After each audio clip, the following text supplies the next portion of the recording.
kali ini kita akan mengadakan book club yang kedua ya.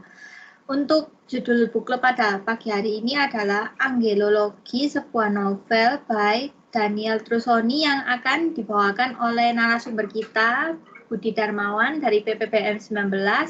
Untuk Saudara Budi, waktu dan tempat dipersilakan. Oke, terima kasih untuk moderator. Ya, selamat pagi teman-teman semua. Ya, jadi di awal saya ingin mengucapkan terima kasih atas teman-teman yang telah meluangkan waktunya untuk menghadiri acara book club kali ini. Jadi untuk langsung kita memulai ya. Jadi mungkin sudah tidak asing ya bagi teman-teman sekalian mengenai istilah angel atau malaikat. Sama seperti hal yang lain, selalu menarik ya ketika kita membicarakan sebuah hal yang sesuai dengan minat kita atau yang membuat kita antusias ya, topik yang membuat kita antusias. Tidak lain seperti misalkan musik atau mungkin film atau buku ataupun kartun atau animasi yang lainnya. Nah, sama seperti halnya ketika kita membicarakan sebuah topik, di mana topik ini membicarakan tentang makhluk-makhluk misterius, ya, makhluk-makhluk misterius yang ada dalam mitologi ataupun budaya. Mungkin teman-teman sekalian ini mempunyai gambaran ya, biasanya makhluk-makhluk misterius ini ada yang bentuknya mungkin aneh atau mungkin yang bentuknya keren dan lain sebagainya. Tentu terlepas dari penggambarannya tersebut, ya, terdapat penggambaran yang biasanya tampak aneh atau sangat surrealis. Misalkan seperti anjing yang berkepala 3 dan lain sebagainya. Nah, tentu hal tersebut menjadi biasanya sering diperdebatkan ya. Apakah dulu ini memang pernah benar-benar ada atau hanya sekedar simbolisasi belaka ya makhluk-makhluk ini. Satu isu yang ramai dibicarakan saat ini yaitu biasanya tentang makhluk-makhluk misterius. Ya, biasanya yang ramai ini dalam zaman modern ini biasanya malaikat ya, penggambaran malaikat. Nah, biasanya kita kan berpikir bahwa terlintas selalu di benak itu kan bahwa malaikat ini biasanya sering digambarkan dengan sosok orang yang bersayap putih. Biasanya tipikal orang Kaukasian gitu ya, yang orangnya putih, anggun, ganteng, cantik gitu ya, dan serta rupawan gitu ya. Padahal dalam pendeskripsiannya itu sosok malaikat ini belum tentu ya, tidak sepenuhnya seperti itu ya. Ada yang memang wujudnya seperti orang tampan, rupawan, seperti itu juga ada. Tapi ada juga diantaranya malah bisa dibilang cukup aneh. Nah, pada hari ini saya akan sedikit membabarkan atau menjelaskan buku yang sedang saya baca ya, yang sudah saya baca ya, yaitu Angelologi karya Daniel Trussoni. Sebelum masuk ke dalam isi atau buku yang saya baca, jadi kita lebih baik mengerti dulu ya, angelologi itu apa sih sebenarnya? Ya, angelologi ini adalah salah satu cabang dari ilmu teologi ya. Jadi angelologi ini merupakan ilmu ya, yang merupakan yang mempelajari tentang malaikat, baik penelitian teoritis atas sistem malaikat maupun perwujudan nubuat mereka sepanjang sejarah manusia. Ya. Terlepas dari cabang ilmu angelologi ini juga biasanya dikaitkan dengan cabang ilmu ya. Kalau angelologi ini kan berkaitan dengan malaikat ya. Biasanya penggambaran malaikat itu biasanya kan baik-baik gitu ya. Tapi terlepas dari itu ada juga cabang ilmu teologi yang saling berkaitan juga, yaitu demonologi. Ya, demonologi ini justru membahas atau mempelajari hal yang sebaliknya. Kalau angelologi malaikat, kalau demonologi ini justru membahas tentang setan dan iblis beserta ya sistem atau jajaran yang ada. Kemudian kata malaikat sendiri itu berasal dari bahasa Ibrani ya, atau malak, atau bentuk jamaknya itu malakib, yang berarti pembawa pesan. Nah, para malaikat ini biasanya yaitu merupakan makhluk rohani, spiritual, dan supranatural yang diciptakan oleh Tuhan. Biasanya tidak terlihat ya oleh kasat mata dalam keadaan biasa, serta memiliki pribadi. Kemudian derajatnya itu mereka sedikit lebih tinggi dibandingkan manusia dan diciptakan sebelum manusia. Namun sama halnya seperti manusia ya, mereka juga adalah makhluk yang diciptakan. Jadi tidak bisa mereka menciptakan sesuatu layaknya sang pencipta. Nah, kemudian dalam hubungannya antara manusia dan Tuhan ini, malaikat ini memiliki peran yang luar biasa, yaitu salah satu sarananya yaitu untuk menyampaikan pesan tentang kehendak ilahi. Nah, menurut Thomas Aquinas, ya, dia menjelaskan bahwa karena kodrat malaikat ini sebagai makhluk spiritual, ya, jadi kita tidak bisa melihat secara langsung dengan mata telanjang ya. Jadi bentuk mereka ini ya, jadi mereka ini benar-benar tidak memiliki substansi material maupun tubuh secara fisik ya. Jadi tidak bisa dipastikan ya, bentuknya itu bisa berubah-ubah gitu ya. Jadi mereka bisa berwujud layaknya seperti manusia, atau mungkin berwujud seperti halnya mungkin monster dan lain sebagainya, kita juga tidak tahu ya. Kemudian malaikat ini tuh diciptakan dengan cara yang unik dan berbeda dengan makhluk yang lain ya. Masing-masing malaikat itu memiliki jenisnya masing-masing ya. Tiap malaikat ini merupakan satu spesies ya. Jadi mereka ini diciptakan dari material atau dengan cara yang unik ya. Mereka tidak serta-merta hanya diciptakan dari sebuah substansi layaknya Adam yang diciptakan dari suatu zat saja. Misalkan kalau mungkin Adam dan Hawa itu kan, kalau Adam diciptakan dari satu material yaitu debu tanah, dan sedangkan Hawa ini diciptakan dari tulang rusuk si Adam. Nah, jadi kita tidak bisa berkata ya kalau malaikat ini diciptakan dari satu zat saja. Jadi diciptakan dari berbagai macam zat yang kemudian dijadikan satu. Ya. Bahkan masing-masing malaikat ini mempunyai berbeda ya dari satu malaikat ke malaikat yang lain ya. Jadi tidak selalu sama seperti yang saya jabarkan tadi ya. Orangnya putih, tampan, rupawan, dan lain sebagainya. Ya.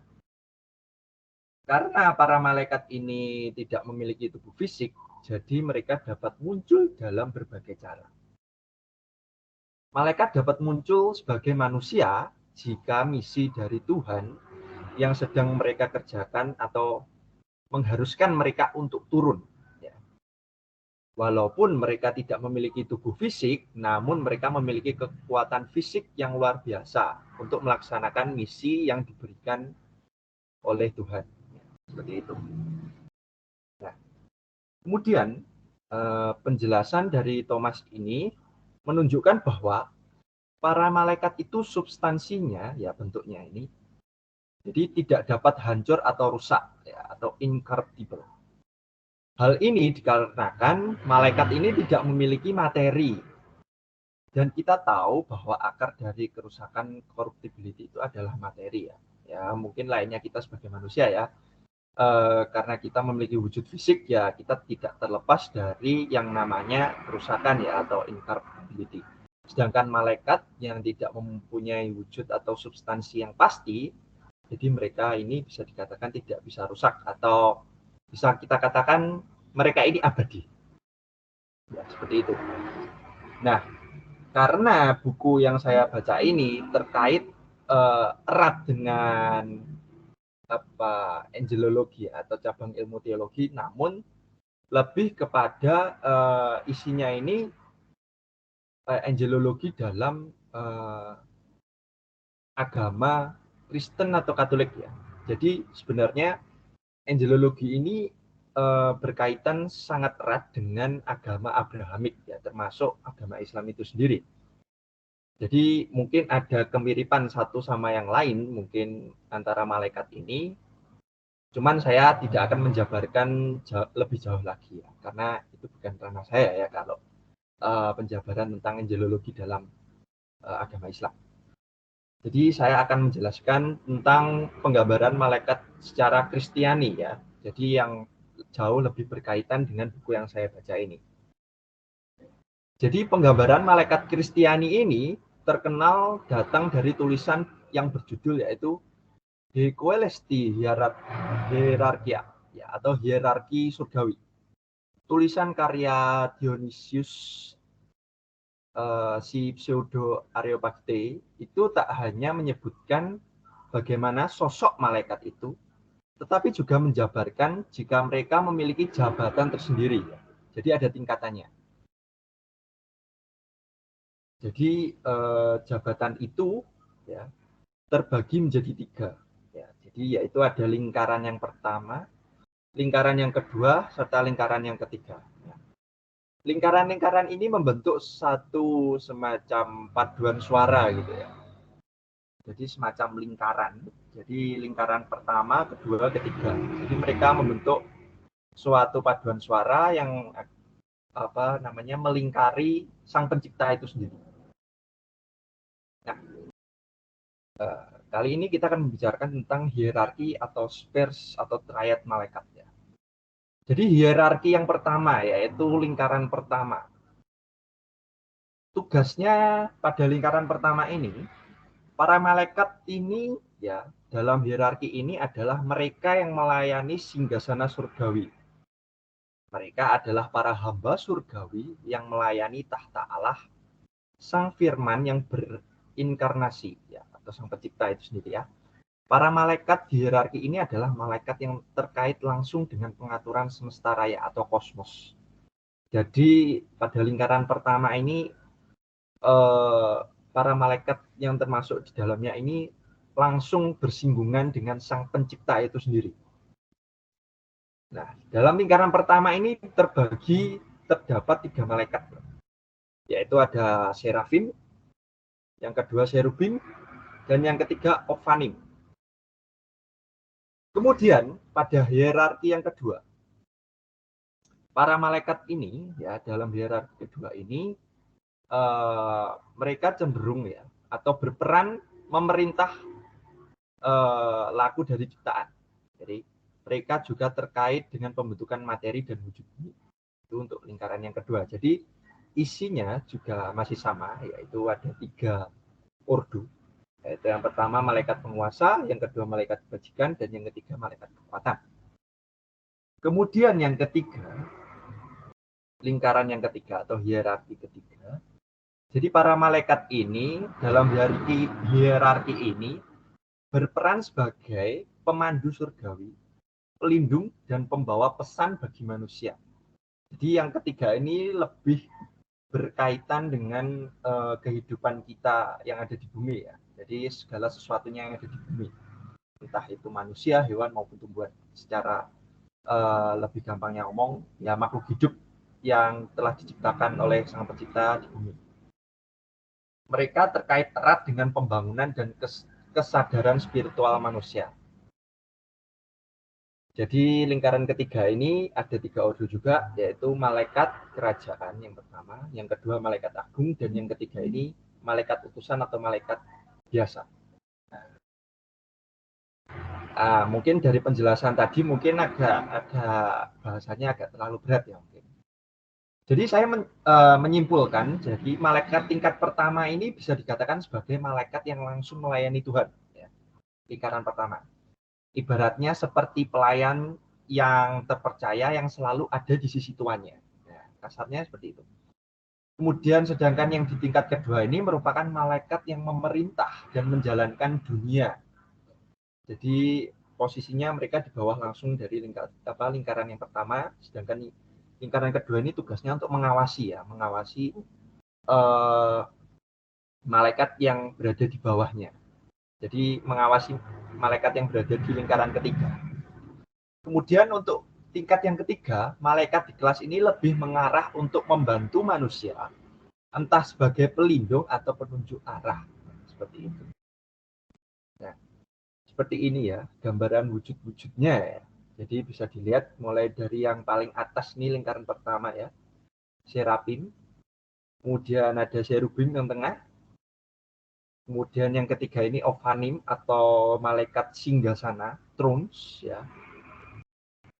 Kemudian yang lingkaran kedua yaitu ada malaikat dominion atau malaikat penguasa. Kemudian yang ketiga ini ada malaikat power atau malaikat kekuatan.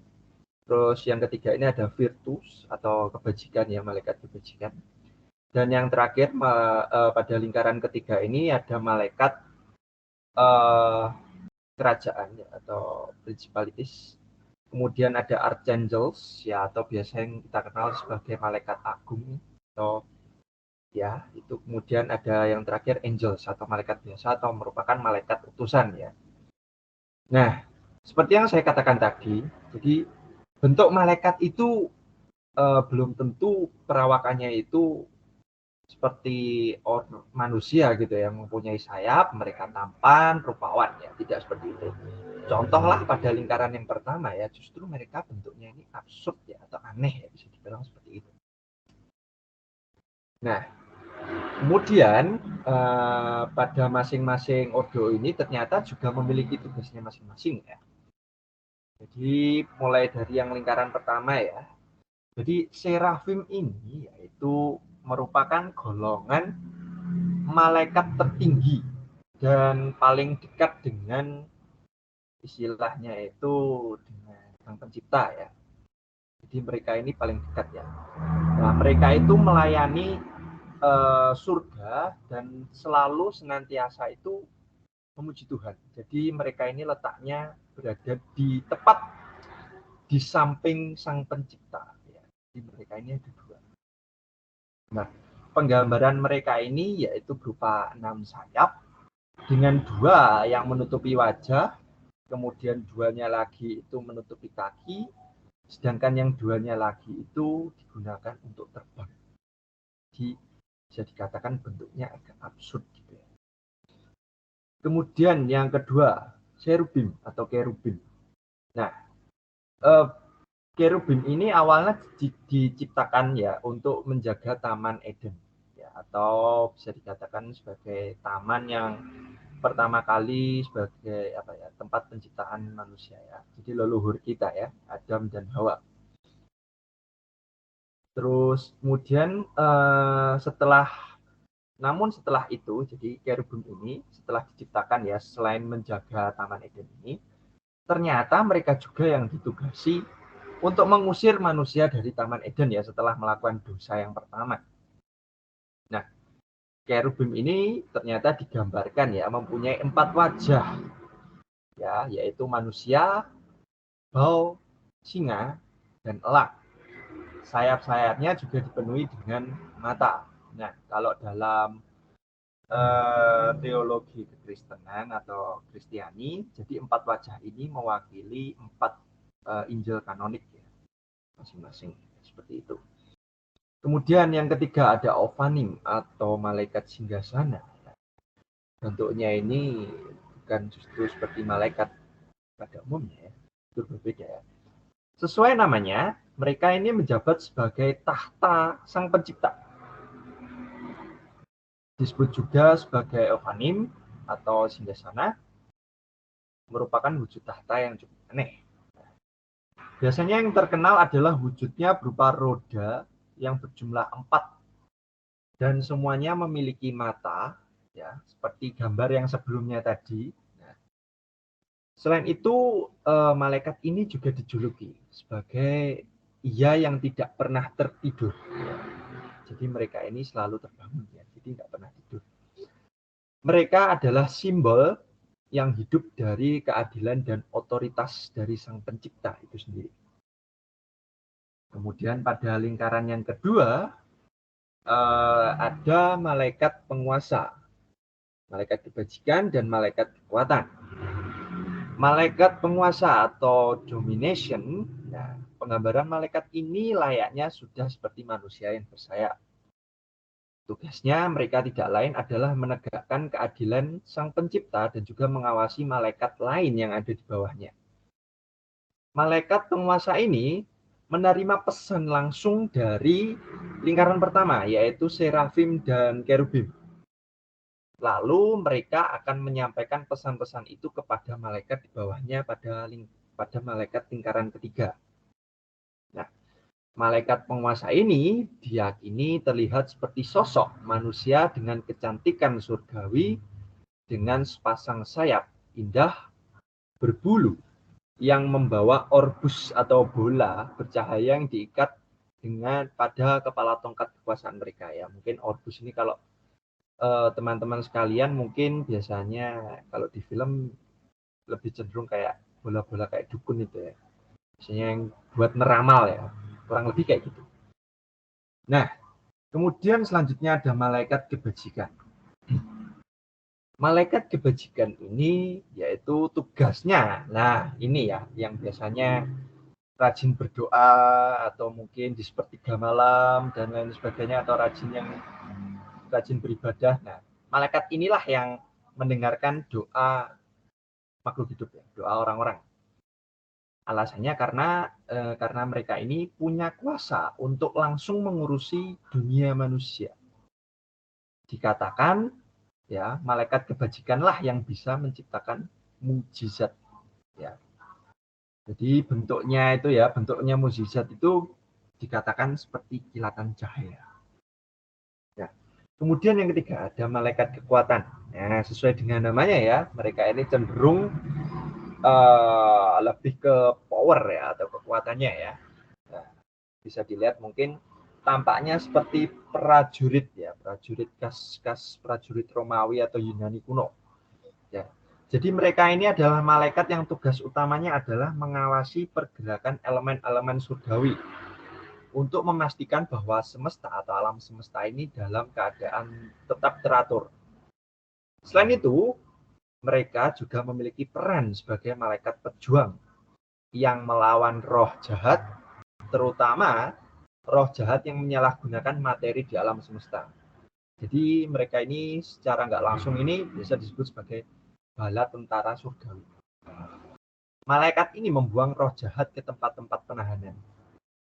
Oleh karena itu, mereka biasanya direpresentasikan sebagai kesatria yang mengenakan baju besi dan helm lengkap dengan perangkat pertahanan dan peralatan menyerang seperti perisai, tombak, ataupun rantai.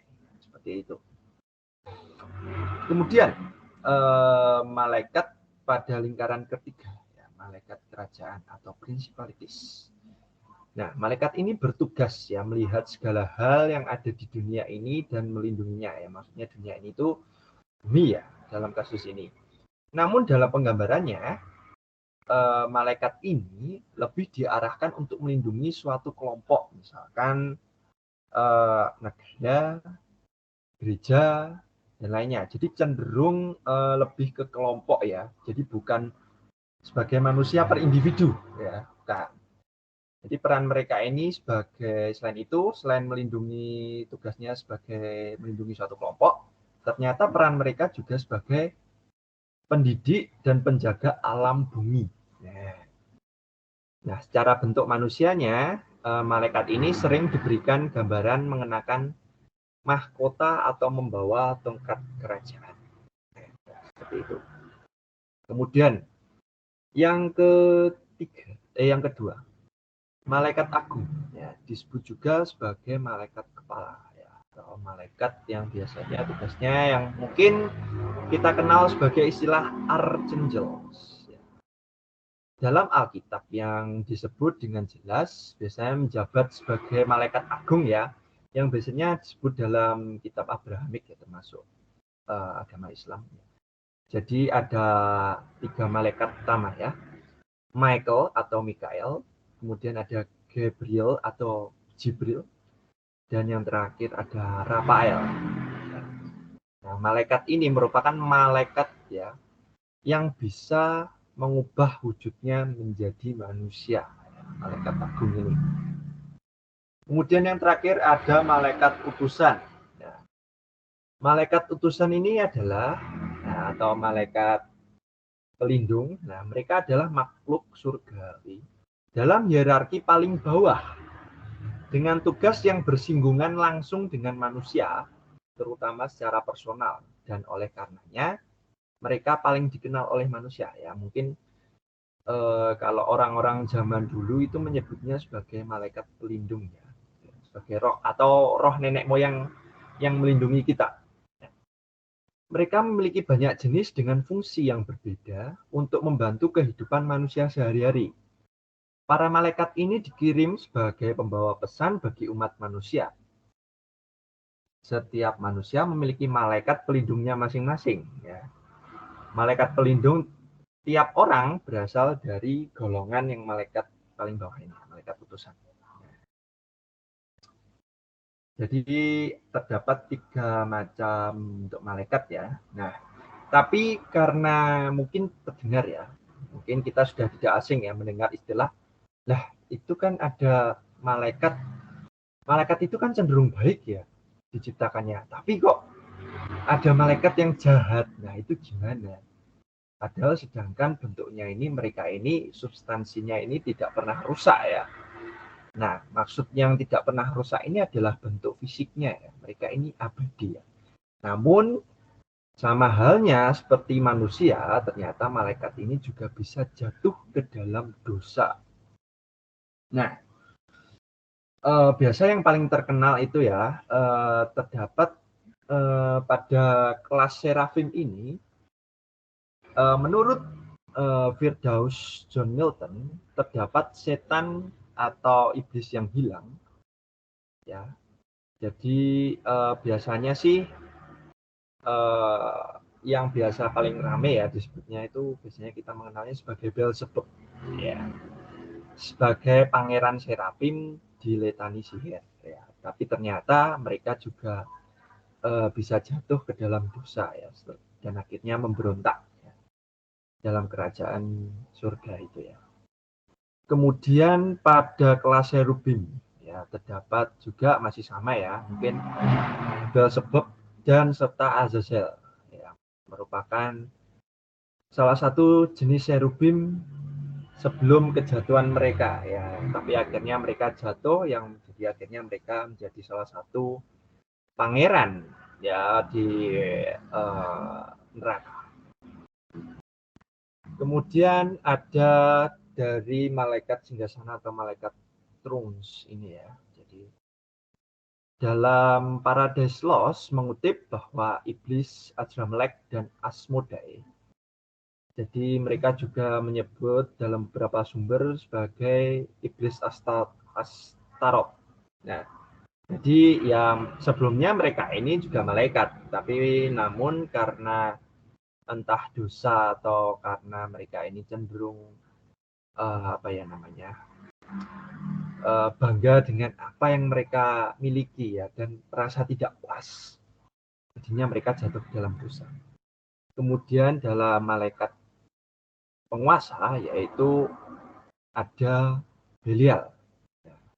Sama seperti halnya yang malaikat-malaikat yang lain juga sama. Jadi dalam cerita itu mereka ini dihasut atau diajak oleh yang namanya Lucifer ya, atau Samael. Jadi mereka jadi menurut beberapa sumber ya, Lucifer atau Samael ini merupakan malaikat salah satu malaikat agung ya. Jadi dia ini malaikat atau bisa yang dibilang ini ketua ya, ketua dari malaikat agung. Tapi karena jadi dia ini diciptakan ini hampir mempunyai kekuatan itu 11-12 layaknya sang pencipta. Cuman ya namanya juga diciptakan ya, jadi tidak bisa dikatakan sebagai mereka atau Lucifer ini berada di derajat yang sama dengan sang pencipta, tidak. Jadi dia masih berada di bawahnya. Namun karena keangkuhannya atau karena dosanya, yaitu yang terkenal itu dia membawa dosa pride atau kebanggaannya. Jadi dia ini tidak haus akan kekuatan atau kekuasaan yang dia miliki. Jadi dia meminta lebih.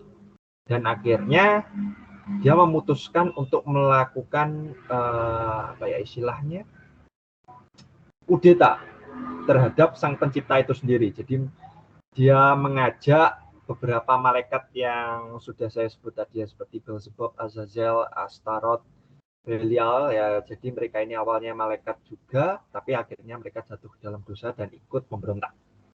Seperti itu. Dan namun akhirnya mereka kalah.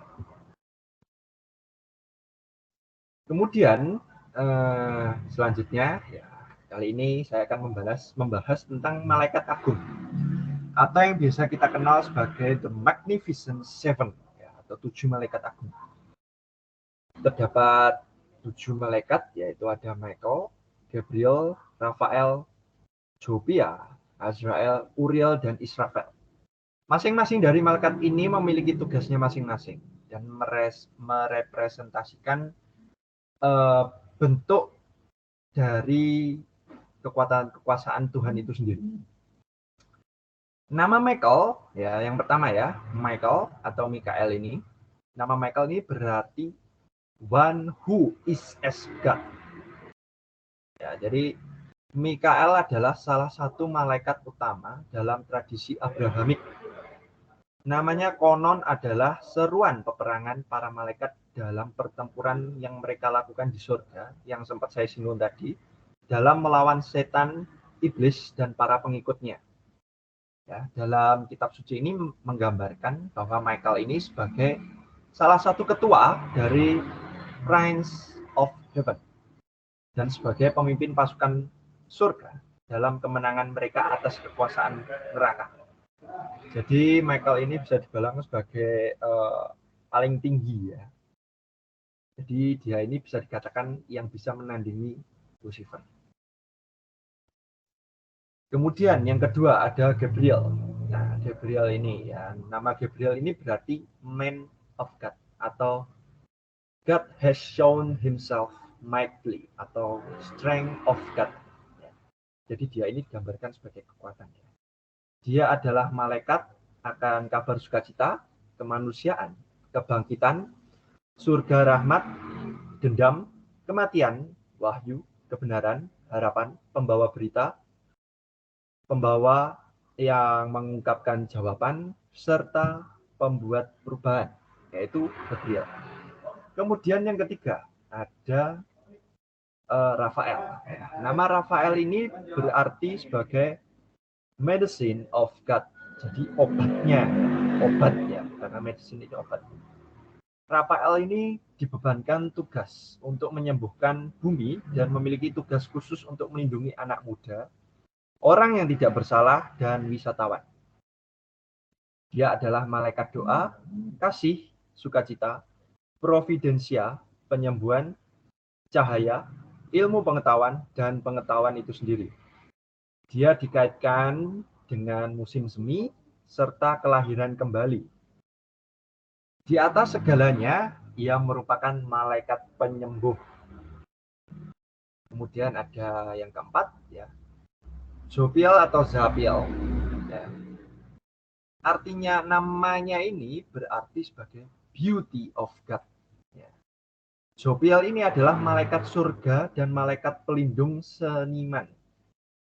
Arkanjel pencerahan, ia juga mengajarkan kesadaran kekuatan cahaya dalam diri sendiri, perasaan melalui radiasi pencerahan, serta menjadi aspirasi untuk hal-hal rohani.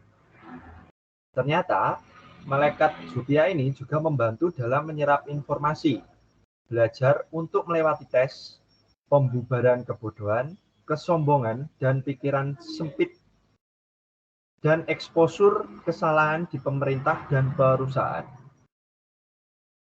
Jopiel juga ternyata membantu dalam memerangi polusi, membersihkan planet bumi, ya planet kita, dan membawa kepada umat manusia, yaitu berupa karunia kecantikan. Kemudian yang kelima ada Azrael atau Israel. Ya mungkin dalam Islam menyebutnya Israel ya. Kalau salah mungkin bisa dikoreksi nanti. Jadi Azrael ini dikenal sebagai Angel of Death. Ya, jadi dia ini malaikat kematian ya. Jadi malaikat apa itu namanya? Kalau malaikat Gabriel itu sering kali ya. Jadi digambarkan sebagai malaikat tangan kanan Tuhan ya. Kalau Gabriel yang menjadi pelaksana kehendaknya di dunia ini. Sehingga apa-apa yang direncanakannya dipastikan terjadi di dunia. Ya. Jadi istilahnya Gabriel itu tangan kanan, sedangkan Azrael ini ya, merupakan malaikat ya, menjadi malaikat yang paling ditakuti oleh manusia dan semua makhluk hidup lainnya. Ya, karena tugasnya itu ya, tugasnya mencabut nyawa dan menghentikan segala kemungkinan dari jalan kehidupan kita. Jadi istilahnya ketakutan terbesar manusia itu adalah akan kematian itu sendiri. Ditakut ya, untuk menghadapi kematian. Kemudian yang keenam ada Uriel. Uriel ini berarti God is my light atau God is light atau radiation of God atau juga sebagai fire of God. Jadi penyebutan nama nama Uriel ini ternyata memiliki banyak arti. Nah, Uriel ini adalah salah satu malaikat terkemuka di bidang pengetahuan dan memiliki banyak sebutan ya sebagai Seraphim, Cherubim, Legion of Sun, Fire of God, serta Angel of Presence dan masih banyak lagi. Sebagai salah satu anggota yang paling setia dan berdedikasi, Uriel juga ditempatkan bertugas untuk menjaga Tartarus atau jurang maut. Jadi Tartarus ini atau jurang maut ini jurang yang memisahkan antara surga dan neraka. Kemudian yang terakhir ya ada Israfil atau Israfil ya mungkin dalam bahasa Arabnya ya. Dikenal sebagai the Burning One atau Angel of Song. Merupakan salah satu malaikat pelindung tamu yang dikatakan memiliki suara termanis dari semua makhluk Tuhan yang menyanyi untuk memuji Tuhan. Nah, jadi malaikat ini juga bernyanyi dalam 1000 bahasa yang berbeda. Pada akhir dunia, Israfil akan turun ke bumi dan berdiri di atas batu karang suci di Yerusalem dan meniup sangkakala membangkitkan orang yang mati dari tidur mereka dan memanggil semua yang pernah hidup untuk tampil dan diadili. Israfil ini melihat 3 kali setiap hari dan 3 kali setiap malam ke dalam neraka, ya, ke dalam kedalaman neraka. Dia juga sedih akan penderitaan orang-orang yang terkutuk jiwanya, di mana kemudian ia akan menangis sehingga air matanya akan membanjiri bumi. Ya.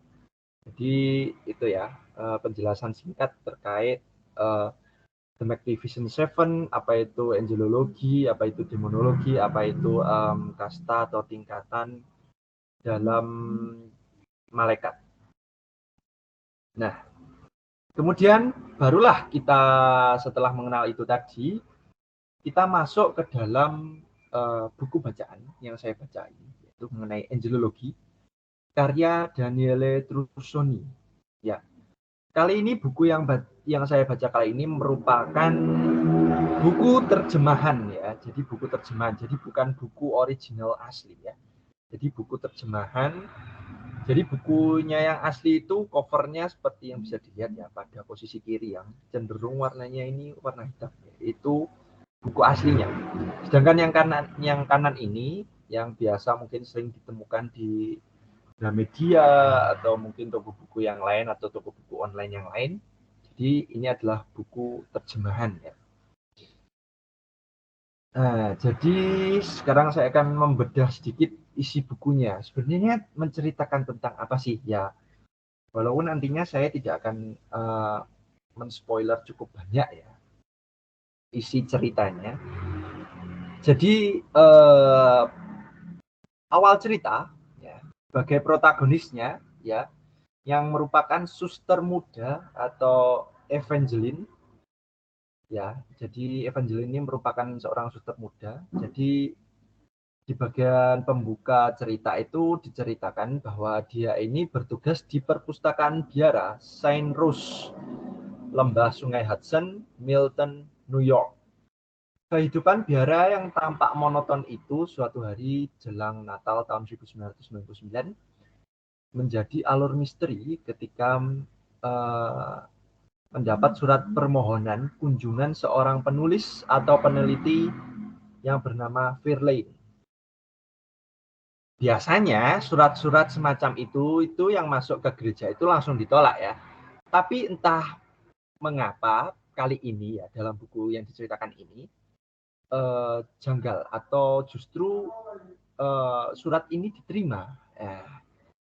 Nah, nantinya tokoh Verlaine ini justru menjadi dominan ya. Jadi di awal cerita ini tokohnya nggak terlalu dieksplor ya. Namun di pertengahan cerita hingga ke akhir cerita justru tokoh Verlaine ini menjadi dominan dan termasuk menjadi bisa dikatakan sidekick pertarungan. Nah, kemudian berlanjut, surat itu meminta kesempatan membuka arsip-arsip yang lama. Jadi arsip-arsip yang sudah disimpan oleh gereja. Kemudian Evangeline melakukan kegiatan surat menyurat antara Bunda Innocenta dan Mrs. Rockefeller tahun 1943. Verlaine sendiri bekerja kepada seorang kaya, ya, seorang saudagar ya, orangnya kaya gitu ya, yang bernama Mr. Percival Gregory. Ya. Jadi Mr. Percival Gregory ini menginginkan bukti otentik fakta koneksi selama Perang Dunia yang terjadi. Jadi Percival Gregory ini dikatakan dalam bagian cerita ini ya, dia ini seorang miliarder ya, yang tiba-tiba itu memberikan sumbangsih kepada kaum religius. Nah, tujuannya apa itu ya nanti mungkin teman-teman bisa membaca dalam buku ya. Kemudian apa saja yang terjadi di baliknya ini menjadi plot utama dalam buku bacaan ini. Kemudian masa lalu Evangeline ternyata diungkap. Ia ternyata adalah anak wanita Prancis yang tewas dalam proses penelitian angelologi. Dan seorang pria Italia luka yang lalu menitipkannya ke biara Saint Rose. Nah, koneksinya dengan para peneliti angelologi ini menjadi clue utama bagaimana ia berproses. Ya, jadi bisa dikatakan sih buku ini cenderung lebih banyak menceritakan tentang jati diri Evangeline itu sendiri beserta masa lalunya. Jadi ya meskipun ada tokoh-tokoh yang lain, ya diceritakan cuman nggak terlalu banyak lah. Istilahnya seperti itu. Kemudian berlanjut, ada Celestine sebagai suster senior, ternyata juga memiliki rahasia besar terkait misteri keberadaan Lyra. Lyra dalam buku ini diceritakan sebagai apa itu namanya, alat musik ya, alat musik suci ya, yang diincar oleh banyak kaum. Ia bercerita kepada Evangeline tentang masa remajanya yang satu kelas dengan Gabriela. Jadi Gabriela ini merupakan nenek dari Evangeline. Nah, kemudian kisah ini mundur pada tahun 1939 di Perancis di masa kejayaan Nazi. Nah, pada waktu itu Paris menduduki Jerman dan penelitian dan pencarian Lyra di masa lampau oleh yang mulia Clementis akhirnya dipelajari dan ditelaah. Ya. Para guru yang dipimpin oleh Dr. Rafael Falco serta Dr. Serafina membimbing murid-murid termasuk membuka naskah kuno yang penting. Naskah kuno yang penting baik naskah asli maupun naskah terjemahan di ruang rahasia. Yang kemudian mendapati clue penting akhirnya jadi setelah melakukan membuka mempelajari naskah-naskah kuno serta naskah-naskah penting terjemahan dalam ruang rahasia tersebut, akhirnya diputuskanlah ya, telah mendapatkan kesimpulan ya. Jadi akhirnya melakukan ekspedisi pencarian di tahun 1943 di Gua Tenggorokan Iblis, Pegunungan Rodopi, Bulgaria. Cerita pencarian itu sendiri sangat panjang ya, dan detail yang intinya adalah lira atau alat musik ini ditemukan oleh Celestine, akhirnya membawanya ke Paris. Nah, tapi ada satu konsekuensinya ternyata, akhirnya Celestine ini ditangkap oleh Dr. Serapina.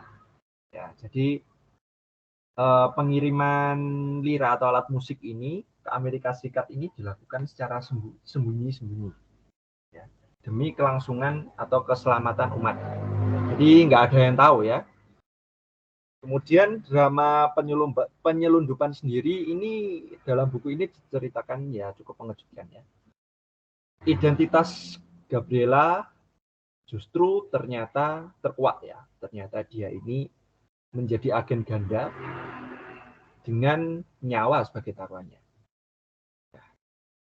Setelah itu terjadilah persaingan antara mereka ya, antara Gabriela ini kemudian dengan Celestine, kemudian dengan Dr. Serapin dan sebagainya. Kemudian akhirnya sang agen ini ya, jadi Gabriela ini ternyata memiliki satu tujuan, yaitu menyelamatkan alat musik suci tersebut agar tidak jatuh ke tangan yang salah. Ya, bisa dikatakan seperti tipikal film heroik atau tipikal film seperti film Mission Impossible gitu-gitulah. Kemudian ekspedisi yang pertama, angelologi itu dilakukan ya pada tahun 1925 Masehi oleh Bapak Clementis. Diceritakan dengan sangat bagus dalam buku ini, cukup intens serta mendebarkan prosesnya. Kemudian bagaimana mereka melakukan penjelajahan ditulis dengan bahasa Latin yang kemudian diterjemahkan. Jadi dalam buku bacaan ini juga terdapat penerjemahan dari bahasa Latin. Ya, bisa dibaca mungkin ya nanti teman-teman yang menarik untuk membeli dan membaca buku ini. Di masa-masa akhir hidupnya, Clementis itu ternyata sakit parah, tetapi dia tetap mencoba untuk menulisnya, yaitu dengan bantuan terjemahan. Ya, di masa akhir hidupnya ya, dia ternyata Bapak Clementis ini sakit parah, ya akhirnya dia tetap memaksa untuk menulis. Menulis ini dalam arti dia ini menulis naskah-naskah yang penting ya terkait ekspedisi pertamanya untuk mencari itu alat musik yang bernama lira tadi, alat musik suci. Kemudian arahnya kemana? Nah, jadi dari ekspedisi awal tahun pertama tahun 1925 Masehi ini arahnya kemana? Nah, arahnya ya pada jelang ini 1999, jelang pergantian milenium. Jadi setelah banyak drama dan intrik ya terkait ternyata berhasil ditemukan oleh Celestine, kemudian melakukan pengirimannya ke Amerika Serikat dan lain sebagainya. Nah, jadi jelang pergantian milenium di New York, kemudian biara itu terjadi kebakaran ya. Biara yang dimaksud biaranya yang ditempati oleh Evangeline ya. Kebakaran biara tahun 1944 sendiri ternyata telah terkuak ya. Jadi ternyata bukan kecelakaan, tapi adanya serangan dari kaum Nephilistik ya atau kaum Nephilim. Jadi kalau bagi yang nggak tahu ya, kaum Nephilim itu zaman dahulu itu adalah kaum malaikat ya yang bersatu dengan manusia. Maksudnya bersatu dengan manusia itu mereka melakukan hubungan ya. Jadi seharusnya malaikat itu tidak boleh melakukan hubungan dengan manusia, tapi mereka justru melakukan hubungan dan akhirnya terciptalah sebuah kaum Nephilim. Nah, kaum Nephilim ini apa sih? kaum raksasa. Jadi mereka ini ya sebenarnya manusia, cuman mereka ini tubuh atau ukuran tubuhnya ini cenderung lebih besar ya, atau raksasa. Atau mungkin kalau yang familiar dengan kisah-kisah mitologi Yunani atau Romawi kuno, biasanya disebut sebagai Titan. Nah, jadi Titan ya mungkin sebagai contoh lah, misalkan Atlas. Nah, Atlas yang tugasnya memegang bumi ya seperti itu ya. Kemudian berlanjut, nah, kaum Nefilistik ini ternyata mereka ini mencoba merebut alat musik ya yang diturunkan secara langsung konon dari surga, secara langsung dari surga, yaitu sebuah lira yang sakral atau sebuah alat musik suci. Kemudian ya dalam ceritanya berkutat ya di ruang lingkup itu ya, jadi sedikit flashback ya. Dari tahun itu kemudian ke 1999 hingga sampai pada tahun tertentu itu ternyata karena diperebutkan ya, keberadaan alat musik ini menjadi tidak tentu. Nah, kemudian dalam bukunya ini diceritakan bahwa menurut surat-surat lama dan penelitian dari para ahli, hingga pada akhirnya ya para malaikat sendiri memutuskan untuk mengirim pasukan Giborim. Ya, pasukan Giborim ini sama seperti Nephilim, cuman bedanya dia ini cenderung lebih kuat ya, memiliki kekuatan. Jadi dia ini raksasa, tapi cuman dia ini raksasanya diutus secara langsung untuk berperang. Ya, ini namanya Giborim. Sedangkan Nephilim itu berbeda ya, dia ini manusia yang berukuran raksasa. Jadi istilahnya ya dia mempunyai kekuatan, cuman ya istilahnya enggak sakti sesuai dengan tandingannya Giborim, berbeda. Nah, jadi akhirnya dalam buku ini diceritakan bahwa akhirnya memutuskan untuk menggempur biara tersebut demi untuk mendapatkan alat musik suci ini.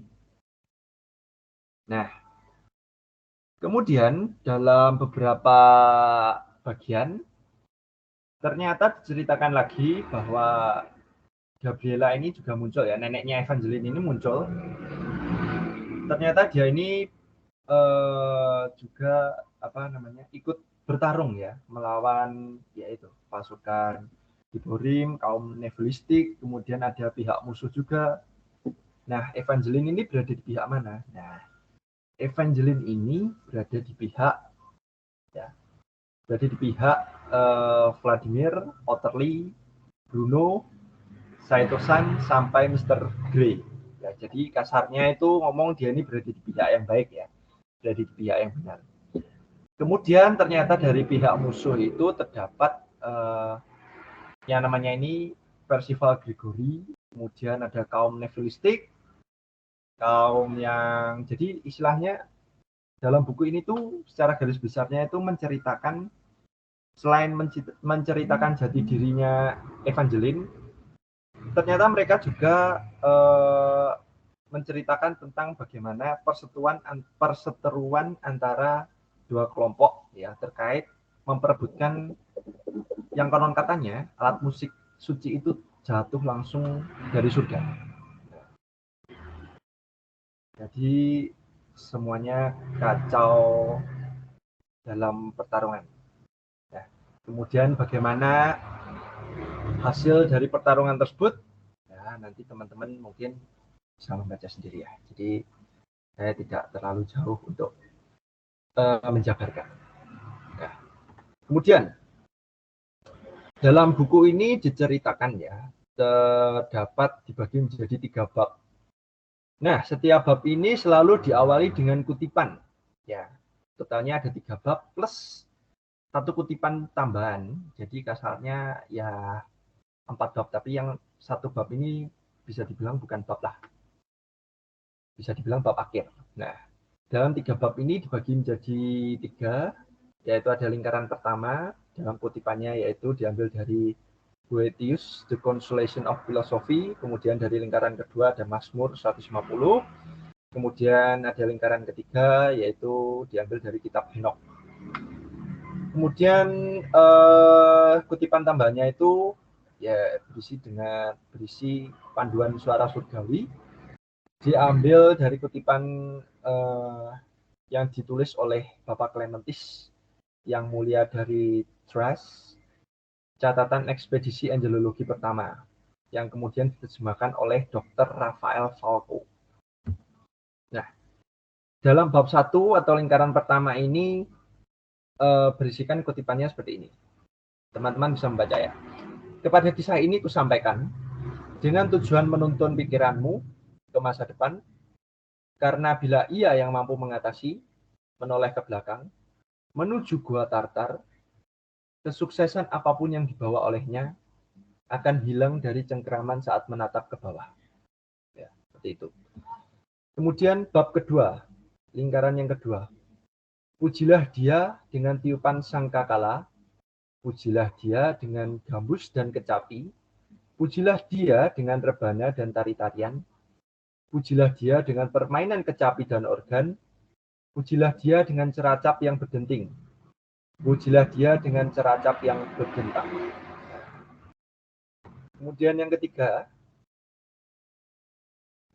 dan muncul di hadapanku dua orang sangat tinggi yang tidak tinggi, yang tidak pernah kulihat di dunia ini. Dan wajah mereka bersinar bagaikan matahari, serta matanya membara bagaikan lampu yang terbakar. Dan api keluar dari bibir mereka. Pakaian mereka ringan seperti bulu, kaki mereka berwarna ungu, sayap mereka lebih cerah daripada emas, tangan mereka putih daripada salju. Yang diambil dari kitab Henokh. Dan yang terakhir ya, merupakan kutipan tambahan, panduan suara surgawi. Tak lama, malaikat itu mulai menyanyi, suaranya naik turun mengiringi lira, seakan-akan mengikuti isyarat dimulainya prosesi surgawi ini. Malaikat-malaikat yang lain mengikutinya. Setiap suara dikumandangkan untuk menciptakan musik surgawi. Paduan yang mirip dengan kongregasi yang digambarkan Daniel, 10.000 kali 10.000 malaikat. Nah, seperti yang jadi tulisan ini diambil dari Bapak Clementis yang mulia dari Thrace, yang merupakan catatan ekspedisi angelologi pertama yang diterjemahkan oleh Dr. Rafael Falco. Nah, kemudian bagaimana untuk review saya setelah membaca buku ini? Ya, bisa dibilang karena novelnya ini cukup panjang ya, sekitar hampir 600 halaman, jadi membacanya cukup capek, apalagi tulisannya kecil-kecil. Jadi membutuhkan waktu yang cukup panjang untuk membaca sampai habis buku ini. Selain itu, karena ini merupakan buku terjemahan ya, jadi saya juga tidak berekspektasi terlalu tinggi. Mungkin kata-katanya cenderung harusnya bisa lebih simpel, namun cenderung sedikit lebih sulit untuk dipahami atau ribet ya. Bahkan ada beberapa yang kata atau mungkin kalimat atau percakapan itu sedikit mempunyai banyak arti, atau ada juga beberapa kata yang kurang efektif. Namun secara keseluruhan overall ya ceritanya bagus dan menarik bagi yang penyuka makhluk-makhluk mitologi atau cerita-cerita mitologi ini ya, misalkan terkait yang biasanya yang suka membaca dewa-dewa, terkait dewa-dewa mitologi Yunani, Romawi kuno, mitologi Mesir ya, bisalah cukup menarik untuk membaca buku ini. Kemudian dari isinya penuh sekali dengan balutan fiksi serta sejarah. Ya, jadi waktu saya membaca ini bisa dikatakan seolah-olah bahwa sama seperti halnya ketika kita jadi sama halnya ketika mungkin bagi teman-teman yang sudah tidak asing ya, mungkin yang pernah melihat film Angels of Demon, di mana mereka ini mencari cawan suci Kristus.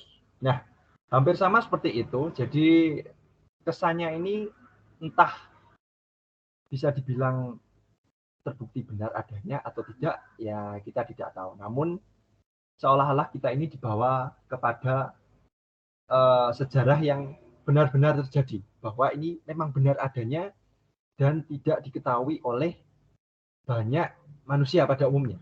Nah, seperti itu. Jadi ya overall sekitar 8 dari 10 lah aku nilai. Cukup menarik untuk dibaca. Kemudian di akhir kata berikut ada referensi beberapa film atau TV series yang bertemakan malaikat. Nah, mungkin teman-teman nanti bisa mencari ya. Ada Constantine, Legend, kemudian The Mortal Instruments of Bones, ada Lucifer yang merupakan TV series, ada Chilling Adventures of Sabrina, TV series juga, terus The Supernatural, TV series, dan yang terakhir ada Constantine, yaitu TV series. Berikut ada beberapa poster filmnya. Mungkin ada film lain yang terlewat, ya mohon maaf. Jadi tidak bisa disebutkan semua. Ya cukup sampai sekian penjabaran buku saya kali ini. Jika ada salah kata, mohon dimaafkan. Sekian dan terima kasih. Baik, terima kasih dari Saudara Budi atas buku yang telah dibedah. Mungkin dari kalian ada pertanyaan? Mungkin mau bertanya kepada Saudara Budi lebih dalam lagi mengenai bukunya atau apapun itu, dipersilakan jika ada yang mau bertanya.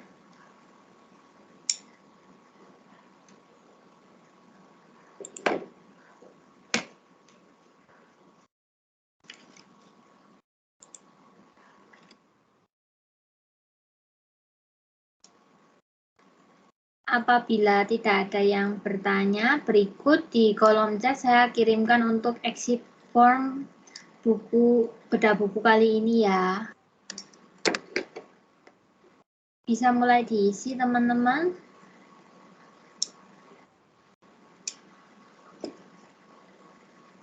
Oke, sebelum kita akhiri book club pada hari ini, mari teman-teman semua on cam dulu. Dari Bapak Ginting mau bertanya sebelumnya, Pak? Ya, terima kasih. Suara saya terdengar jelas? Terdengar jelas, Pak. Ya, terima kasih MC. Pertama-tama saya ingin mengatakan salut kepada Budi ya, yang luar biasa menghabiskan melahap buku tebal. Ya, saya sendiri juga tidak bisa membayangkan tuh membaca buku setebal kurang lebih dari 500 halaman ya Budi ya. Betul ya Budi ya. Nah ini saya ingin tanya ini ya. Ini kira-kira yang bisa mendorong Budi membaca dan melahap buku setebal itu apa gitu ya? Yang mendorong Budi bisa melahap itu luar biasa itu. Mungkin bisa cerita Bud sehingga nanti teman-teman juga termotivasi kiat-kiatnya Budi bisa memberikan waktu begitu ya sehingga membacanya bisa tuntas itu gimana Bud? Ya, terima kasih untuk pertanyaannya Bapak Ginting. Jadi untuk mengapa sih saya tiba-tiba menjadi antusias ya untuk membaca buku ini ya. Terlebih pada waktu itu sih ceritanya seperti ini ya. Waktu itu di kota saya itu, di tempat tinggal saya itu ada pameran buku. Nah, kebetulan saya lagi lihat-lihat pameran buku ini. Nah, waktu itu saya tiba-tiba itu kayak melihat satu buku, tertuju pada satu buku, ya, yaitu buku yang saya pilih ini. Kemudian saya sedikit melihat, nah apakah ini kayaknya sepertinya menarik sih. Karena membicarakan tentang semacam malaikat. Nah, sedangkan saya itu juga cenderung antusias ketika membaca atau mungkin melihat film atau membicarakan seputar apa itu namanya, cerita-cerita mistis atau mitologi, kepercayaan budaya dari berbagai macam tempat ya. Misalkan mungkin yang ramai atau dikenal itu mungkin kebudayaan atau kepercayaan mitologi Romawi, kemudian Yunani, ada Jepang juga, ada China juga. Jadi cenderung lebih gimana ya, istilahnya lebih menarik untuk ditelusuri. Jadi terlebih lagi apalagi ini mengingat tentang dibahas tentang apa ya, malaikat. Nah, malaikat ini sebenarnya kita ini kan juga tidak tahu ya. Kalau bagi saya kan hanya meyakini malaikat ini ada atau tidak, bentuknya itu seperti apa, kita kan juga tidak tahu. Namun seolah-olah seperti menarik untuk apa ya, dipelajari lebih dalam, untuk ditarik lebih dalam garis merahnya gitu, benang merahnya. Jadi apa ya, istilahnya antusias. Jadi rasa ingin tahu saya itu besar banget untuk membaca buku ini. Dan akhirnya saya memutuskan untuk membaca buku ini. Nah, dalam prosesnya, dalam membaca buku ini, ya sebenarnya nggak langsung selesai ya, karena hampir 600 halaman, dan dalam prakteknya ya saya bisa dibilang cukup sibuk karena sudah semester 6, banyak juga PR dan tugas, belum lagi ujian, jadi perlu meluangkan sedikit waktu. Biasanya saya membaca ini sebelum mau tidur ya. Jadi sekitar jam 10, jam 12 itu saya baru bisa menyempatkan membaca ya, meskipun hanya 1 atau 2 halaman ya, mungkin saya rasa lebih cukup lah. Jadi sambil dibaca, sambil diresapi ya, karena namanya juga buku terjemahan, jadi agak sulit juga untuk dicerna. Jadi perlu benar-benar diperlukan apa itu namanya, sedikit pemikiran atau pikiran yang benar-benar bersih atau tenang. Jadi benar-benar fokus. Jadi ketika membaca buku ini, ketika ada distraksi, misalkan kalau siang, saya pernah sih nyoba membaca buku ini di siang hari, karena waktu itu saking gabutnya gitu ya, nggak ada kegiatan lain. Jadi saya memutuskan membaca, tapi ternyata banyak sekali hal-hal yang membuat saya untuk terdistraksi. Jadi saya nggak bisa membaca buku ini tuh dengan tenang. Jadi kayak membaca satu halaman, kemudian sampai mana ya tadi, kemudian kok kayaknya udah lupa, aduh tadi bahas apa. Jadi benar-benar memusingkan. Jadi benar-benar perlu meluangkan waktu untuk membaca buku ini. Jadi bisa dibilang entah banyak atau sedikit, 1 atau 2 jam perlulah. Karena kalau misalkan kelewat 1 hari aja, udah pasti, wah kemarin ini bahas apa, kemarin ini membicarakan apa, sampai mana, wah pasti bingung. Ya seperti itu Bapak Ginting. Ya, terima kasih Budi. Boleh bertanya lagi ya, MC ya? Boleh Pak. Ya, terima kasih. Budi, setelah membaca buku ini, kira-kira apa yang Budi bisa petik, Budi bisa dapatkan, dan apa yang bisa mengubah, apa yang mempengaruhi Budi setelah, apakah ada satu perubahan-perubahan tertentu yang Budi alami setelah membaca buku ini? Terima kasih. Iya, terima kasih atas pertanyaannya, Pak. Jadi setelah saya membaca buku ini, ya sedikit lebih terbuka lagi ya mengenai pemikiran saya mengenai terkait mungkin istilah malaikat ini ya. Jadi cenderung mungkin awalnya kan biasanya berpikir bahwa malaikat ini bentuknya pastinya luar biasa cantik, rupawan, anggun. Namun pemikiran saya setelah membaca buku ini juga bisa sedikit tergeser. Kemudian di satu sisi juga setelah saya membaca buku ini, saya juga sedikit membuka pikiran bahwa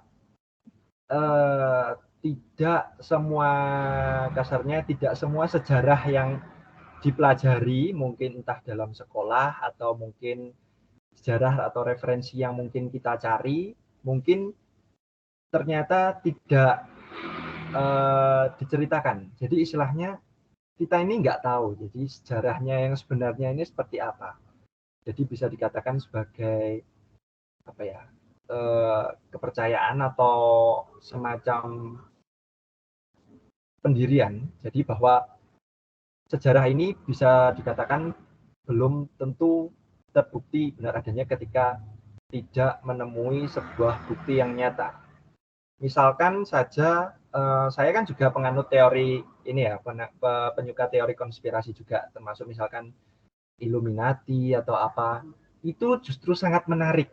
Jadi justru semakin membuka bahwa wah ternyata meskipun entah terbukti benar atau tidaknya ya, tapi paling tidak itu saya jadi tahu bahwa ternyata di luar kehidupan kita sebagai manusia atau kehidupan kita sebagai manusia normal ya, terlepas dari mungkin kelamnya sejarah atau mungkin sejarah-sejarah kerajaan dan lain sebagainya, paling enggak kita itu tahu bahwa adanya proses adanya perpindahan dari satu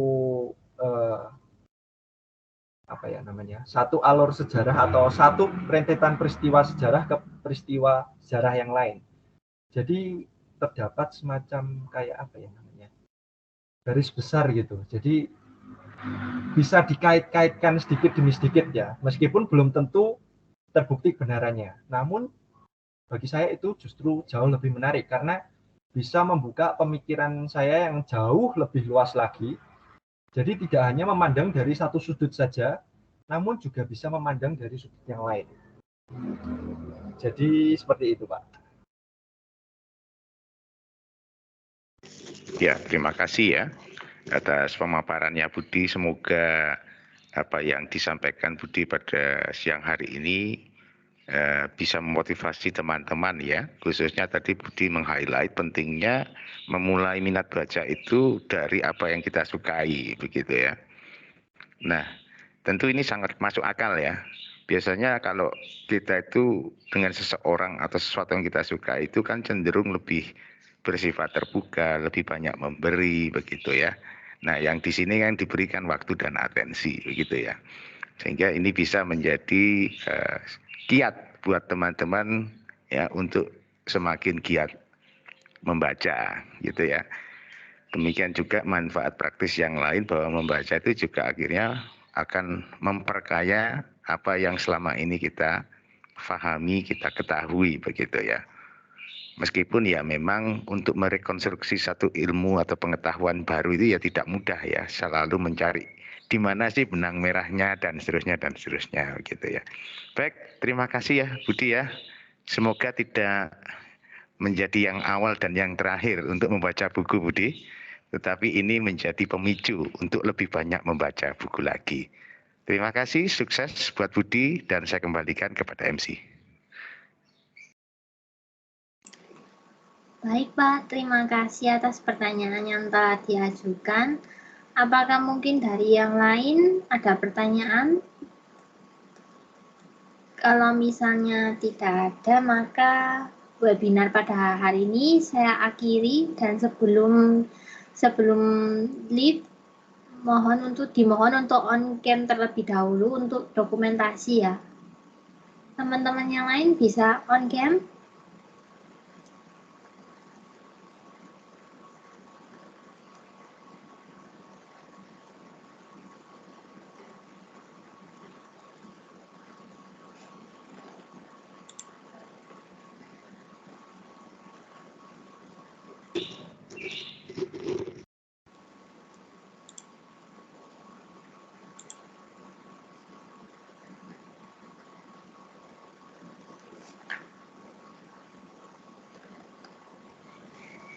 Mungkin stop sharing dulu Budi, Ya, supaya mungkin. bisa kelihatan semuanya.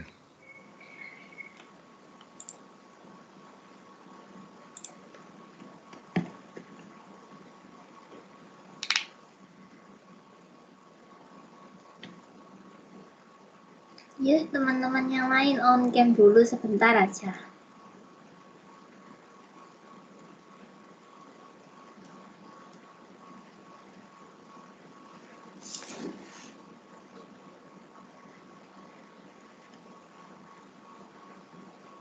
Oke, mungkin dari si dokumentasi bisa bantu untuk screenshot.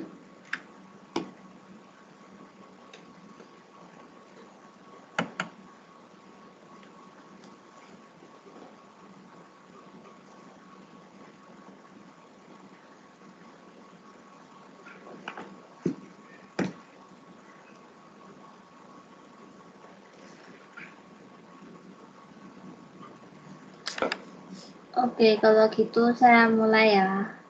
1, 2, 3. 1, 2, 3. Oke, terima kasih teman-teman atas partisipasinya pada hari ini. Sampai bertemu di book club selanjutnya dan jangan lupa diisi exit form-nya ya. Terima kasih teman-teman. Terima kasih Pak. Terima kasih Sunya.